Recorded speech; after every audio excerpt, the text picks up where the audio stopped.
Students, आज की class में अध्ययन करेंगे धातुओं का शोधन या कह सकते हैं धातुओं का परिष्करण। इससे पिछली क्लास में हमने आपको धातुओं को निकालना सिखा दिया था, मतलब धातुओं को किन किन विधियों के द्वारा निकाल सकते हैं। तो धातुओं को हमने निकाल लिया था, अब धातुओं को शोधन भी करना है। छात्रों, हमने आपको ये बता दिया था धातुओं को भर्जन क्रिया के द्वारा निकाल सकते हैं, धातुओं को निस्तापन क्रिया के द्वारा निकाल सकते हैं, है ना। धातुओं को विद्युत अपघटनी की विधि के द्वारा निकाल सकते हैं। तो धातुओं को जो निकालते हैं फिर भी उसमें गंदगी शेष रह जाती है। हाँ बिल्कुल, धातुओं का निष्कर्षण करते समय भी जो धातु प्राप्त होती है उसमें भी गंदगी शेष रह जाती है छात्रों, इसलिए उसका शोधन करना बहुत आवश्यक होता है। अभी भी पूरी तरह से शुद्ध धातु प्राप्त नहीं हुई है, आज पूरी तरह से शुद्ध धातु प्राप्त होने वाली है। फिर भी पूरी तरह से नहीं होगी, मतलब पूरी तरह से किसी भी धातु को 100% शुद्ध नहीं किया जा सकता छात्रों। आज भी प्राप्त करेंगे तो 98% तक शुद्ध होगी, बाकी 2% अशुद्धियां अभी भी मिली रहेंगी। ठीक, चलिए। तो मैंने अभी बताया क्या, नेक्स्ट हेडिंग मैंने अभी बताई धातुओं का शोधन। धातुओं के शोधन को धातुओं का परिष्करण भी कहते हैं। धातुओं का परिष्करण बहुत इंपॉर्टेंट है, लगा लीजिए टिक। धातुओं का परिष्करण, रिफाइनिंग ऑफ मेटल्स। रिफाइनिंग माने रिफाइन करना, रिफाइनिंग ऑफ मेटल्स। तो रिफाइन कैसे करेंगे, शुद्ध कैसे करेंगे धातुओं को, तो पहले इसमें लिखना चाहें तो पहले लिख लीजिए कि ऐसे लिखेंगे, धातुओं के निष्कर्षण से प्राप्त होने वाली धातुएं प्रायः अशुद्ध होती हैं। उनमें अशुद्धि के रूप में कार्बन, अशुद्धि के रूप में कार्बन, सिलिकॉन, फास्फोरस, मैग्नीज आदि मिले रहते हैं। इसलिए इनका शोधन कई विधियों के द्वारा करते हैं, जिनमें सबसे प्रमुख विधि है विद्युत अपघटन विधि। ये विद्युत अपघटन विधि सबसे प्रमुख क्यों है? क्योंकि विद्युत अपघटन विधि के द्वारा ज्यादा से ज्यादा शुद्ध धातु को प्राप्त किया जा सकता है, इसलिए विद्युत अपघटन विधि के द्वारा हम धातुओं का शोधन करेंगे। तो हेडिंग डाल लीजिए विद्युत अपघटन विधि। नेक्स्ट हेडिंग, मतलब हेडिंग के अंदर हेडिंग है विद्युत अपघटन विधि, या इसको कह सकते हैं विद्युत अपघटनी परिष्करण विधि। विद्युत अपघटन परिष्करण भी बोल सकते हैं, विद्युत अपघटन परिष्करण। तो विद्युत अपघटन परिष्करण मतलब विद्युत अपघटन के द्वारा रिफाइनिंग, परिष्करण माने रिफाइनिंग। तो विद्युत अपघटन विधि के द्वारा हम शुद्धिकरण करेंगे। विद्युत अपघटन विधि द्वारा लिखो, विद्युत अपघटन विधि द्वारा शोधन, ये पूरी हेडिंग हुई। विद्युत अपघटन विधि द्वारा शोधन अथवा विद्युत अपघटन परिष्करण, अब ये सही है, इसका मतलब शोधन होता है। कैसे करेंगे सुनिए। इसके लिए प्रैक्टिकल कर रहे हैं आपको, ये हेडिंग आपकी डाल ली, अब यहाँ मिटा लेंगे, चित्र बना रहे हैं इसलिए। तो एक डायग्राम बना रहे हैं, उस डायग्राम को समझो। इस विद्युत अपघटन विधि में क्या करना होगा, एक आपको सेल लेना पड़ेगा, सेल, एक विद्युत अपघटन सेल लेना पड़ेगा। एक हमने विद्युत अपघटन सेल ले लिया, ठीक है। कौन सा ले लिया? विद्युत अपघटनी सेल। ये विद्युत अपघटनी सेल, इस सेल के अंदर क्रिया होगी। विद्युत अपघटनी सेल ले लिया। इस सेल में क्या होगा, मान लीजिए किसी भी धातु को आपका शोधन करना है, किसी भी धातु का आपका परिष्करण करना है। मान लीजिए आपको कॉपर का परिष्करण करना है, या आपको मान लीजिए चांदी का परिष्करण करना है, आप मरकरी का परिष्करण करना है, किसी भी धातु का परिष्करण करना है, तो उस धातु को जो निष्कर्षण से प्राप्त हुई है, जो पिछली वीडियो में हमने प्राप्त की थी, उस वीडियो से मान लीजिए उस वीडियो से जो प्राप्त हुई धातु थी वो अशुद्ध थी, उस अशुद्ध धातु को हम एनोड के रूप में ले लेंगे। किसके रूप में? एनोड। तो अशुद्ध धातु की एनोड को लगाएंगे, एक मोटी छड़ के रूप में उसको एनोड के रूप में ले लेंगे। किसको ले लेंगे? अशुद्ध को ले लेंगे। ये अशुद्ध धातु ले ली मैंने, मोटी। ये आपकी कैसी धातु है? अशुद्ध।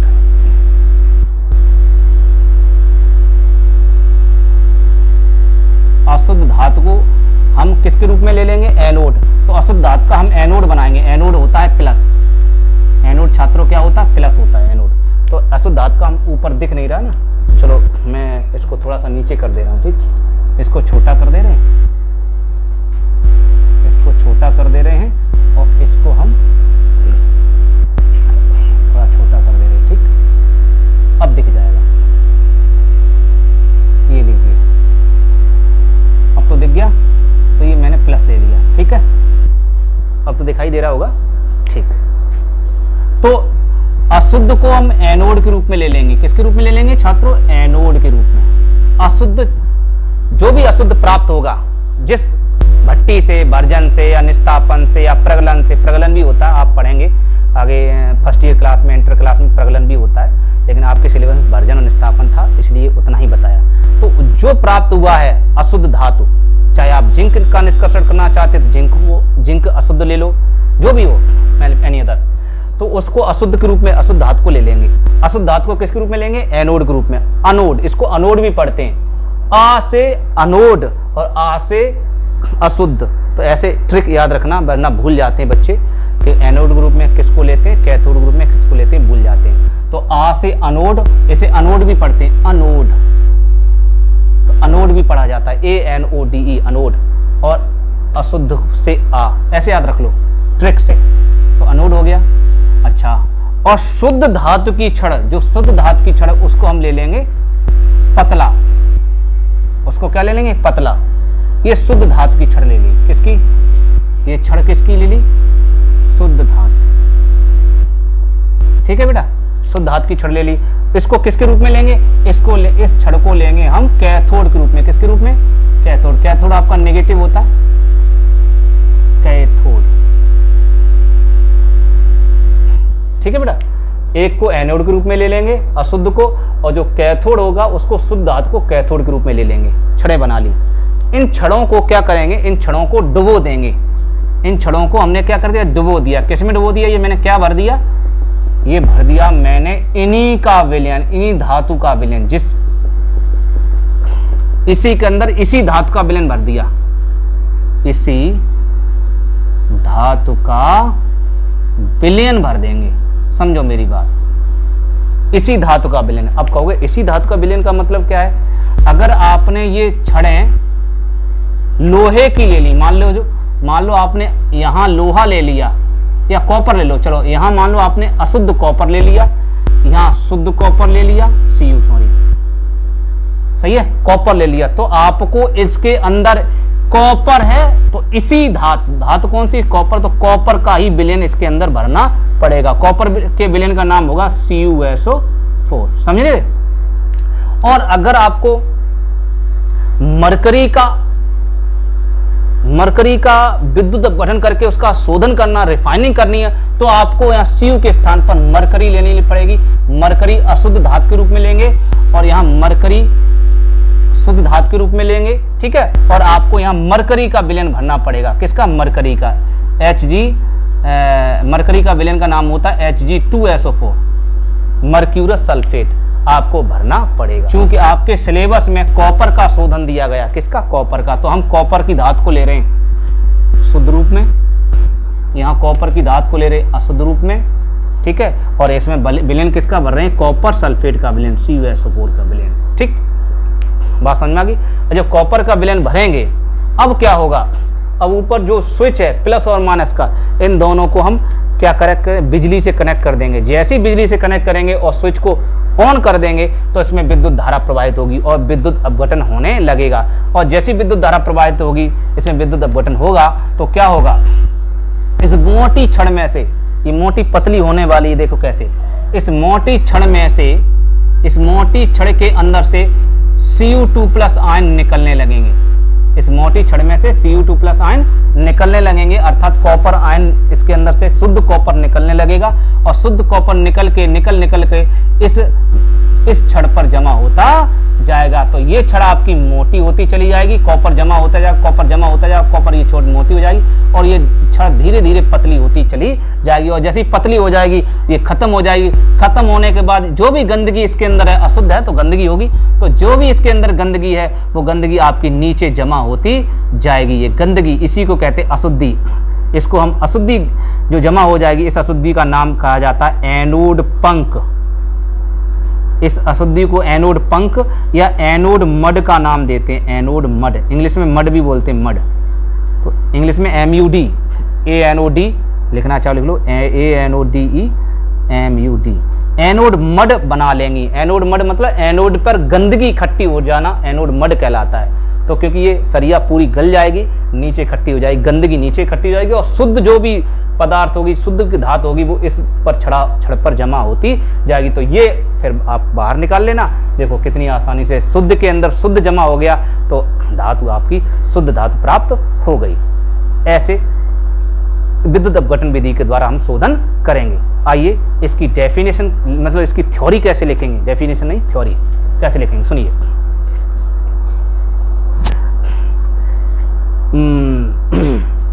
इस विधि में, किसमें, विद्युत अपघटन विधि, हेडिंग तो विद्युत अपघटन रहेगी, लिखने का तरीका बता रहा हूं।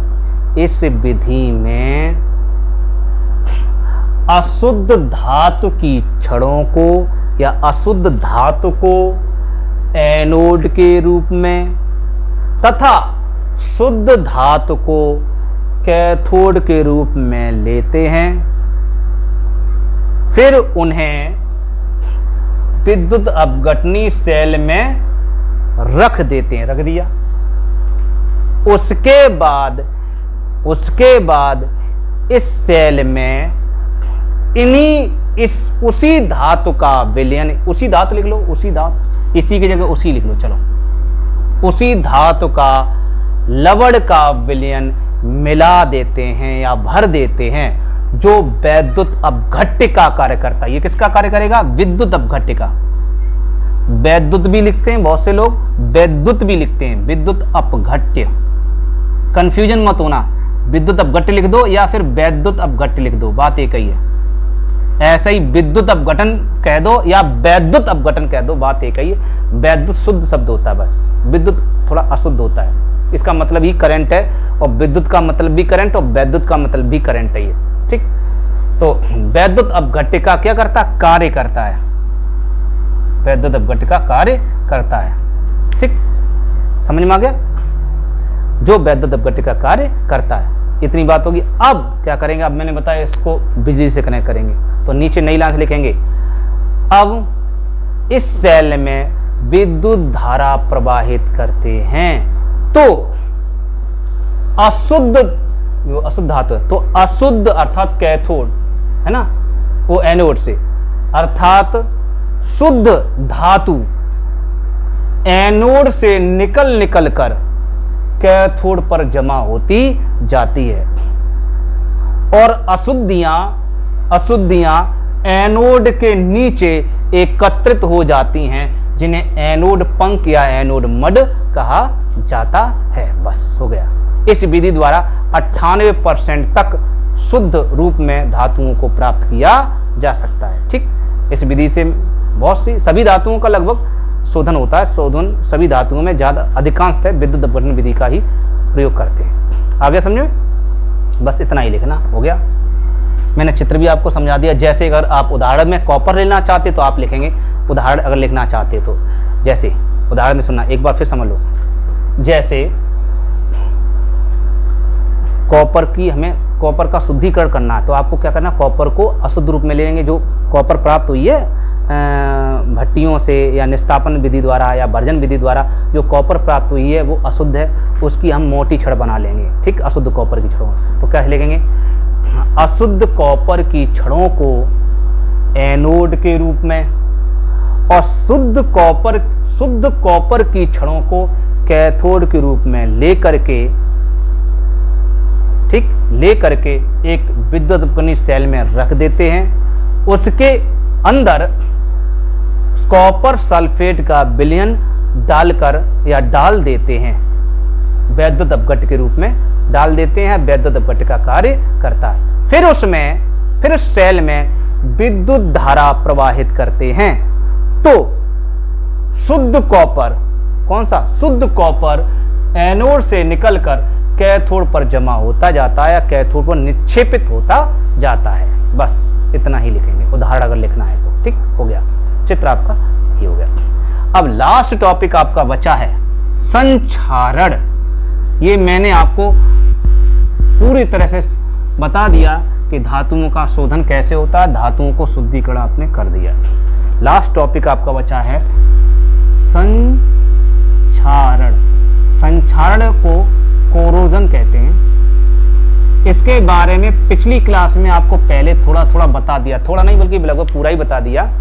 ये दोबारा टॉपिक आया, एक तरह का रिवाइज हुआ है, मतलब चैप्टर नंबर 2, ये सॉरी चैप्टर नंबर 2 नहीं, चैप्टर नंबर 1, चैप्टर नंबर 1 है 10th क्लास का, जिसका नाम है रासायनिक अभिक्रियाएं और उनके समीकरण। उसमें इसको मैंने समझाया है, आज फिर दोबारा से समझा रहे। ये इस चैप्टर में भी दिया गया है। इसका मतलब मोस्ट सुपर मोस्ट इंपोर्टेंट, इसको याद कर लेना क्योंकि दोनों में दिया गया है।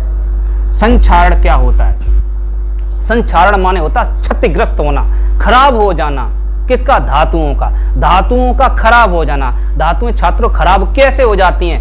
धातुओं को अगर हम नम वायु में रख दें, मतलब नमी हो उसमें और थोड़ी सी हवा चल जाए, तो धातुओं में जंग लग जाएगी। धातुएं जंग लग के धीरे धीरे खराब होती चली जाएंगी और धातुओं में जंग लग के खराब होने की घटना कहलाती है संक्षारण। ठीक, परिभाषा लिख लीजिए।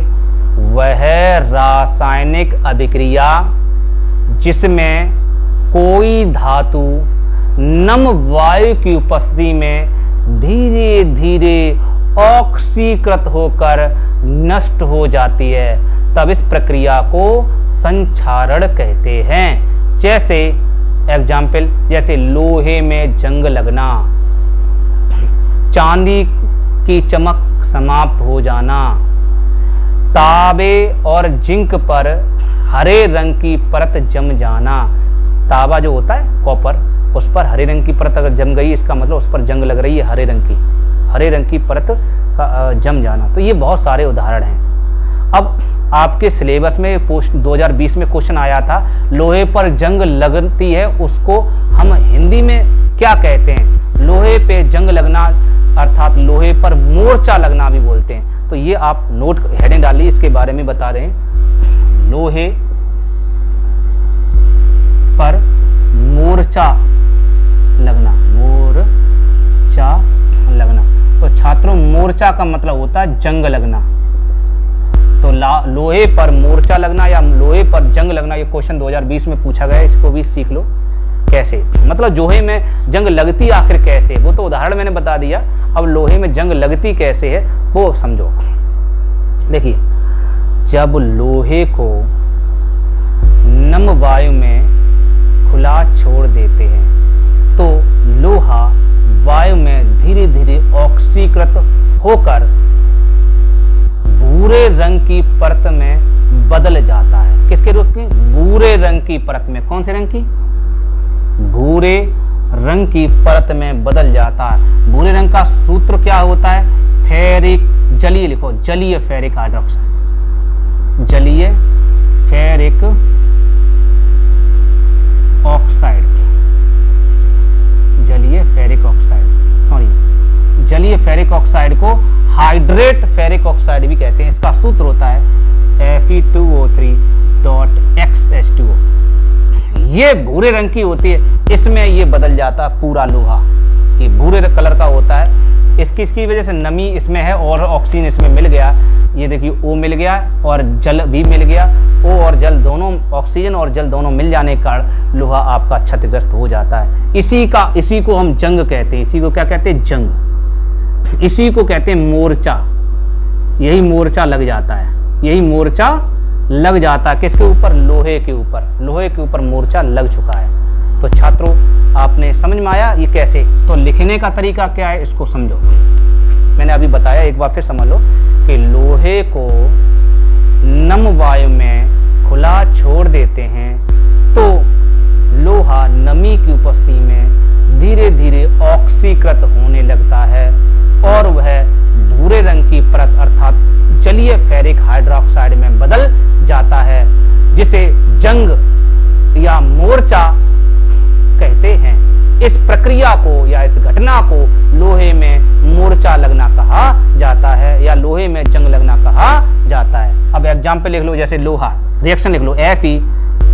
अगर रिएक्शन वैसे आप लिखाओगे तो और अच्छी बात, नहीं लिखाओगे तो भी नंबर पूरे मिलेंगे। Fe, अब इसमें नमी मिलाते हैं, ऑक्सीजन मिला दें और नमी भी मिला दें। नमी माने जल, तो ये नमी हो गई और ये ऑक्सीजन हो गई, ठीक है, ऑक्सीजन मिला दिया तो क्या होगा, Fe पहले O से क्रिया करेगा, Fe O से क्रिया करेगा तो बनाएगा Fe2O3 प्लस, फिर आपका H2O बचेगा।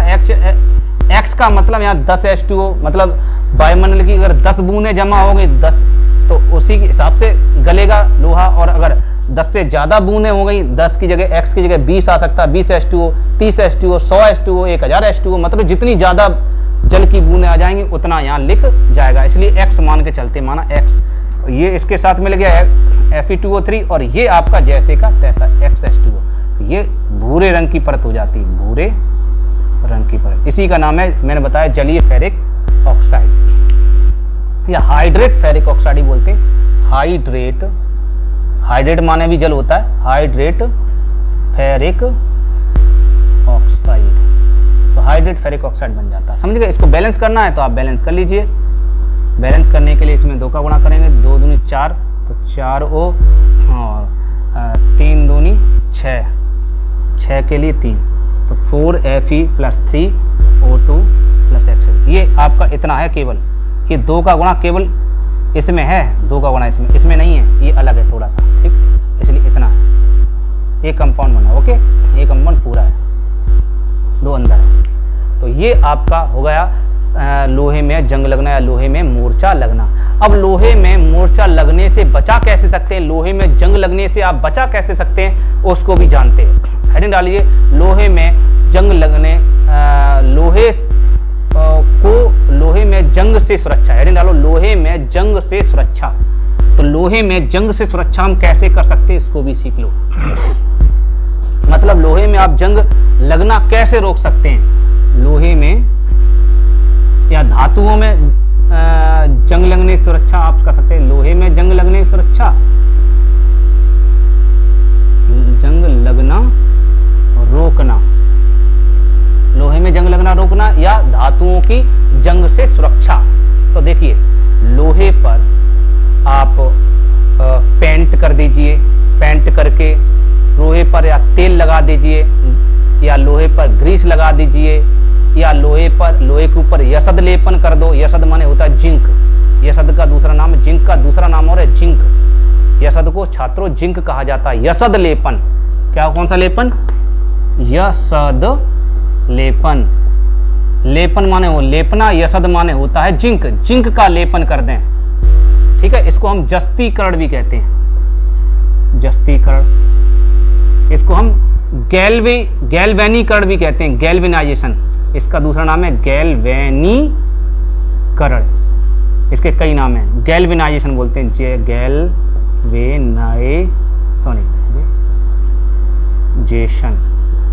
गैल्वेनाइजेशन या गैल्वेनीकरण या जस्तीकरण, कई नाम इसके हैं, बहुत इंपॉर्टेंट है, ये आता है। तो इसका लेपन कर दें या फिर टिनिंग, मतलब टिन का लेपन कर दें, या फिर क्रोम टेनिंग, क्रोम का लेपन कर दें, या फिर मिश्र धातु मिला दें, अर्थात इसमें धातुओं का मिश्रण, कुछ धातुएं लोहे के अंदर मिला दें तो उसमें जंग लगना मतलब जंग लगने से बचाया जा सकता है, ठीक। जिसमें प्रमुख विधियां में सबसे पहली प्रमुख विधि है यशद लेपन, जो आपके सिलेबस में, इसलिए लिख लो इसको। तो हेडिंग डाल लीजिए, यशद लेपन या जस्तीकरण या गैल्वेनीकरण या गैल्वेनाइजेशन।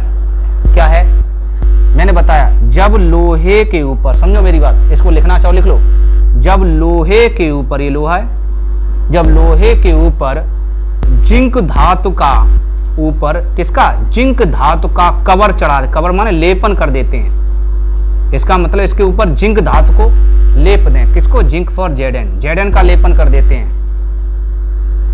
जिंक धातु का लेपन कर देते हैं, तब इस प्रक्रिया को हम जस्तीकरण या यशद लेपन कहते हैं, ठीक। बहुत आसान है इसमें। क्या करना, लोहे को लेना और जिंक का जो विलयन होगा उस लोहे को जिंक के विलयन में डुबो देना, तो अपने आप जिंक इसके छड़ पर अपने आप एकत्रित हो जाएगी, अर्थात उसके ऊपर जिंक चढ़ जाएगी। तो इस जिंक का लेपन करना आपका यसद लेपन कहलाता है। समझ में आ गया? परिभाषा एक बार फिर समझ लो कि लोहे के ऊपर जिंक धातु की पतली परत चढ़ाने की प्रक्रिया को यसद लेपन या जस्तीकरण कहते हैं। ठीक, ऐसी दूसरी हेडिंग है टिनिंग। टिनिंग, टिनिंग का दूसरा नाम है tin plating. Tin plating, tin plating तथा इसी में हम एक और लिखा रहे हैं क्रोम प्लेटिंग या क्रोम प्लेटिंग। टिन प्लेटिंग का मतलब अगर Fe के ऊपर, मतलब लोहे धातु के ऊपर आप इसके ऊपर किसका, टिन का लेपन कर दें। टिन का सूत्र होता है Sn टिन होती है। Sn का अगर लेपन कर देते हैं, टिन धातु का लेपन कर देते हैं, लेकिन छात्रों टिन धातु का लेपन करना इतना आसान नहीं है। और अगर आप Fe के ऊपर क्रोम प्लेटिंग का मतलब क्रोमियम धातु का लेपन कर देते हैं, इसके ऊपर क्रोमियम धातु को लेप देते हैं, तो उसको क्रोम प्लेटिंग कहा जाता है। लेकिन Sn और टिन का लेपन करना इतना आसान नहीं है। Sn और टिन का लेपन करना इतना आसान छात्रों नहीं है। तो उसके लिए आपको क्या करना पड़ेगा, इसमें विद्युत धारा आपको प्रवाहित करनी पड़ेगी। क्या प्रवाहित करनी पड़ेगी? विद्युत धारा। जब इसमें विद्युत धारा आप प्रवाहित करेंगे तब ये टिन धातु इसके ऊपर लेपित होगी, इसके ऊपर चढ़ेगी, वरना नहीं चढ़ेगी। जब विद्युत लेपन के द्वारा ये चढ़ेगी तब इसका दूसरा नाम कहलाएगा प्लेटिंग, इलेक्ट्रोप्लेटिंग। इसका विद्युत धारा अगर चढ़ती है तब उसका नाम कहलाता है विद्युत लेपन। तो विद्युत लेपन के द्वारा चढ़ा सकते हैं। विद्युत लेपन को दूसरा नाम है इलेक्ट्रोप्लेटिंग। तो इलेक्ट्रोप्लेटिंग, देखो प्लेटिंग से आया प्लेटिंग, इसीलिए प्लेटिंग इसमें, इसीलिए प्लेटिंग। तो इलेक्ट्रोप्लेटिंग के द्वारा हम Sn धातु को और क्रोमियम धातु को Fe के ऊपर चढ़ा सकते हैं। किसके द्वारा? इलेक्ट्रोप्लेटिंग के द्वारा। बस इतना थोड़ा ध्यान रखना। उस जिंक में ऐसे ही डुबो दीजिए, आपकी धातु जिंक धातु चढ़ जाएगी, लेकिन इसको आपको इलेक्ट्रोप्लेटिंग के द्वारा चढ़ाना पड़ेगा। परिभाषा इसकी कैसे लिखेंगे सुनिए। जब लोहे के ऊपर टिन धातु की पतली परत को विद्युत धारा के सहायता से चढ़ा दिया जाता है, तब उसको टिनिंग कहा जाता है या टिन प्लेटिंग कहा जाता है। क्रोम प्लेटिंग कैसे कहते हैं सुनिए, इसको भी सुनो। जब लोहे के ऊपर क्रोमियम धातु को, ये क्रोमियम है, जब लोहे के ऊपर क्रोमियम धातु को विद्युत धारा की सहायता से या इलेक्ट्रोप्लेटिंग की सहायता से चढ़ा देते हैं, तब उस अभिक्रिया को या उस प्रक्रिया को क्रोम प्लेटिंग कहा जाता है। ठीक, ऐसे ही मिश्र धातु बनाकर तीसरी हेडिंग आप डाल लीजिए। ये पहली थी, ये दूसरी थी, तीसरी हेडिंग आप डाल लीजिए। तीसरी हेडिंग मिश्र धातु बनाकर।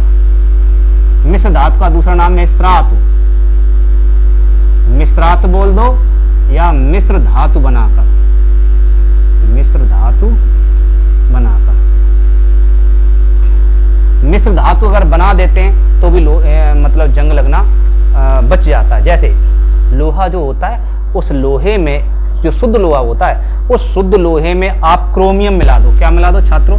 उस शुद्ध लोहे में क्रोमियम मिला दो और उस शुद्ध लोहे में आप निकेल मिला दें। किसमें? लोहे में। लोहे का सूत्र होता है Fe।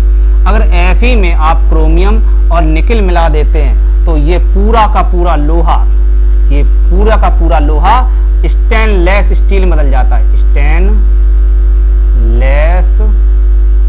स्टील, आपने स्टेनलेस स्टील का नाम सुना होगा।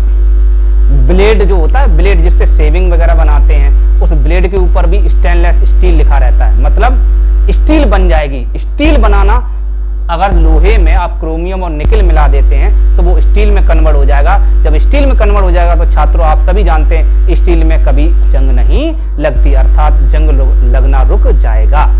तो समझ में आ गया? तो मिश्र धातु किसे कहते हैं? ये भी धातु है, ये भी धातु है, ये भी धातु है, अर्थात दो या दो से अधिक धातुओं को के समांगी मिश्रण को, समांगी क्यों, क्योंकि लोहे के अंदर ये क्रोमियम अगर मिला देंगे, लोहे के अंदर निकल को मिला देंगे तो ये छिप जाएंगे। आप लोहे के अंदर जैसे स्टील, जब स्टील बन जाएगी तो स्टील के अंदर लोहा कहाँ है ढूंढ नहीं पाओगे, क्रोमियम कहाँ है ढूंढ नहीं पाओगे, निकल कहाँ है ढूंढ नहीं पाओगे। क्यों? क्योंकि वे तीनों के तीनों एक जैसे रूप में हो जाएंगे। सफेद हैं तो सफेद जैसे ही हो जाएंगे, अर्थात समांग हो जाएंगे, सभी एक दूसरे के अंग में विलीन हो जाएंगे। उसको कहते हैं समांग। समांग माने समान हो जाना, एक जैसे हो जाना, इसलिए समांगी मिश्रण बन जाता है, तब उसको हम मिश्रण कहते हैं, मिश्र धातु कहते हैं। समझ में आ गया मिश्र धातु किसे कहते हैं? एक बार फिर समझ लो, दो या दो से अधिक धातुओं के समांगी मिश्रण को मिश्र धातु या मिश्रात कहा जाता है। जैसे लोहे के अंदर या लोहे में क्रोमियम और निकल को मिला देते हैं तो स्टेनलेस स्टील प्राप्त होती है, जिसमें कभी जंग नहीं लगती। तो ऐसे भी हम जंग को बचा सकते हैं, ठीक है। और तेल भी लगा सकते हैं, ये तो छोटी बात है। तेल लगाकर, ग्रीस लगाकर भी हम, पेंट लगाकर भी हम लोहे को संक्षारण से अर्थात क्षतिग्रस्त होने से बचा सकते हैं। तो आई होप आपको अच्छे से समझ में आ गया होगा। ये पूरा का पूरा चैप्टर हमने फिनिश कर दिया है। ये चैप्टर 3 भी धातु और अधातु पूरी तरह से समाप्त हो गया। अगर फिर भी आपको इसमें कोई समस्या आती है छात्रों, तो आपको हमें कमेंट करके बताना, जिससे कि हम उसका सॉल्यूशन ढूंढने का पूरा प्रयास करेंगे। तब तक के लिए नमस्कार।